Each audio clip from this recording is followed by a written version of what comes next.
السلام علیکم دوستوں، امید کرتا ہوں سب ٹھیک ٹھاک ہوں گے۔ تو آج کا ٹاپک بہت اہم ہے، جو ملیشیا جانے والے ہیں یا ملیشیا میں رہتے ہیں ان کے لیے انفارمیشن ویڈیو ہے۔ ان کے جو پرائم منسٹر ہیں انور ابراہیم کی جانب سے یہ پیغام آیا پوری دنیا کے لیے، پاکستان بھی بیچ ہی ایڈ ہو جاتا ہے۔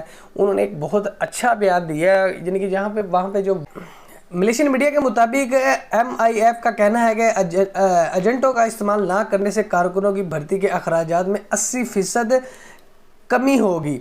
وزیر اعظم انور ابراہیم چاہتے ہیں کہ وزارت داخلہ غیر ملکی کارکنوں کو بھرتی کرنے کے لیے ایجنٹوں کا استعمال بند کرے۔ ان کا کہنا ہے کہ ایجنٹوں کی جانب سے وصول کی جانے والی زیادہ فیسیں جدید غلامی کی مترادف ہیں۔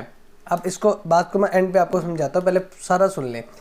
پیدا لنک جایا ملیشین امپلائڈز فیڈریشن کے مطابق انور ابراہیم نے ہدایت کی ہے کہ غیر ملکی کارکنوں کی بھرتی میں ایجنٹوں کے استعمال کو روکنے سے بھرتی اخراج میں 80% کمی ہوگی۔ پہلے اتنا سمجھ لیں، یعنی کہ پرائم منسٹر ہے جو انور ابراہیم صاحب، انہوں نے یہ چیز اپنی جو فورنر پرائم منسٹر ہے انہیں بولا ہے کہ آپ کے جو یعنی کہ ایجنٹ کو آپ بیچ میں ڈال دیتے ہیں نا ورک پرمٹ کے لیے، یہ ختم کریں۔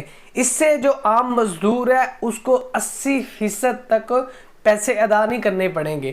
زیادہ فیس وہ جو ایجنٹوں کو پے کرتا ہے 80% تک وہ آپ کو فیس نہیں پے کرنی ہوگی، صرف وہ میں آپ کو آگے چل کے بتاتا ہوں۔ صدر سید حسین نے اس اقدام کو بروقت قرار دیا کیونکہ اجروں کو اپنے کام چلانے کی لاگت کے انتظام میں بہت سے چیلنجز کا سامنا ہے۔ اس کا سن لیں، انہوں نے کہا جو ان کا صدر ہے نا فورنر، اس نے کہا اس کام کو، اس جو آپ نے اعلان کیا ہے پرائم منسٹر نے، اس کو بروقت لاگو کیا جائے۔ جو آپ نے بولا نا کہ ایجنٹوں کے بغیر اب ملیشیا کام کرے گا، اسے ابھی اسے کیا جائے۔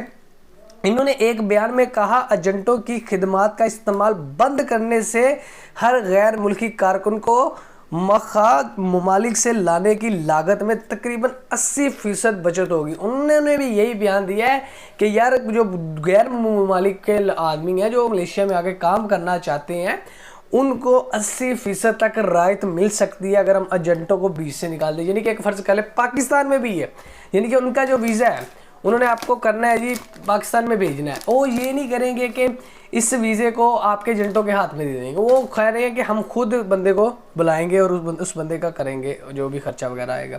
آگے بھی سن لیں، اخراج ملیشیا میں اجروں کو درپیش مسائل حل کیے جا سکیں گے۔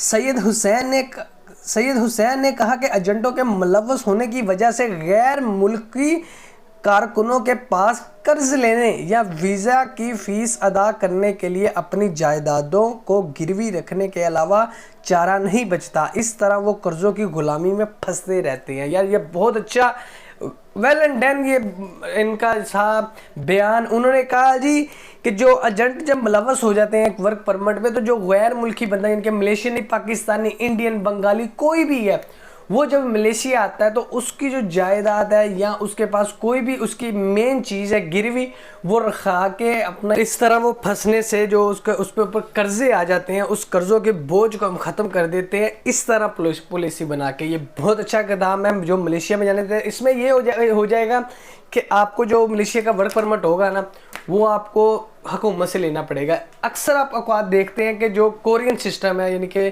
ساؤتھ کوریا کا جو سسٹم ہے، آپ کو اسٹڈی کرنی پڑتی ہے، لیکن اس کا مسئلہ تو اس کی لینگویج آ جاتا ہے نا کہ اس کی لینگویج کا کورس کرتے ہیں آپ، پھر جا کے وہ آپ ان کے پیپرز وغیرہ دیتے ہیں اور پھر آپ پاس ہوتے ہیں، پھر آپ کو ویزا جاری کیا جائے۔ اس میں یہ سسٹم ہو سکتا ہے، لیکن اس میں ملائی لینگویج کا جو ہوگا نا اپنا وہ نہیں ہوگا۔ آپ یہ ویزا ڈائریکٹ گورنمنٹ سے بائی کریں گے۔ مجھے جو آنے والے وقت میں جو صورتحال نظر آ رہی ہے، اس میں انہوں نے بیان جو میں نے آپ کو بتایا ہے اس میں پرائم منسٹر نے یہی بولا ہے کہ جی ایجنٹوں کو بیچ سے نکالیں، اپنا ورک پرمٹ جو ہے وہ عام بندہ غیر ملکی جو پاکستانی، انڈین جو بھی ہے ان تک پہنچائے، ان میں ایجنٹوں کی کوئی مدد نہ لیں۔